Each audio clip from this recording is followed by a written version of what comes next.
Matagal-tagal din bago nag-grant ang wish ng fans na mapanood sa isang primetime series sina Alden Richards at Maine Mendoza. Kaya mga kapuso, mark your calendars dahil sa February 27 mapapanood na gabi-gabi ang most awaited teledrama ng Phenomenal Love Team na may worldwide simulcast sa 60 countries. Bongga, yan ang chika ni Nelson Canlas.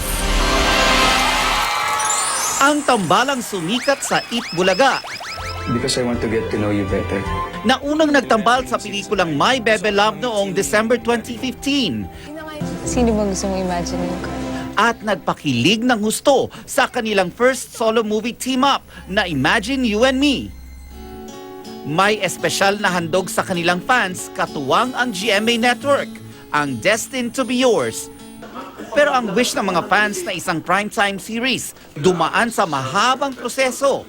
October 2016, naging top secret ang meeting nina Alden, Maine at Piling production staff para pag-usapan ang kauna-unahang teleserye ng Phenomenal Love Team. Nang magkaideya sa kani-kanilang gagampan ng roles, lalong na-excite sina Alden at Maine. Marami rin kaming ibang pwedeng mapakita Pero dito. kung kilig lang po sa kilig, meron at meron po yan. Talaga. Patingin ng kilig. Ala? Bago magpasko noong 2016, unti-unti nang lumabas ang secret project ng dalawa nang ipakilala ang cast ng Destined to Be Yours, kabilang sina Gardo Versosa at ang nagbabalik kapusong si Janice de Belen. Kababagong taon pa lang, nabulaga ang mga nasa isang MRT station nang kunan ni na Alden at Maine ang ilang eksena ng serye doon. Bangan po nila yung kissing scene. Agad. Sweetness overload ang pictorial nila para sa serye 2 weeks ago.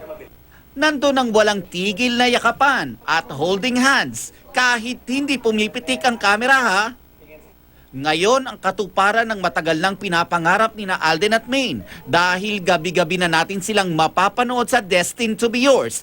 Abangan ang world premiere nito sa February 27, alas 8:30 ng gabi, oras sa Pilipinas. Simulcast sa 60 mga bansa sa pamamagitan ng GMA Pinoy TV, kasabay ng pag-ere nito sa Pilipinas. Maghanda ng kiligin at ma-in love ulit. Nelson Canlas, updated sa Showbiz Happenings.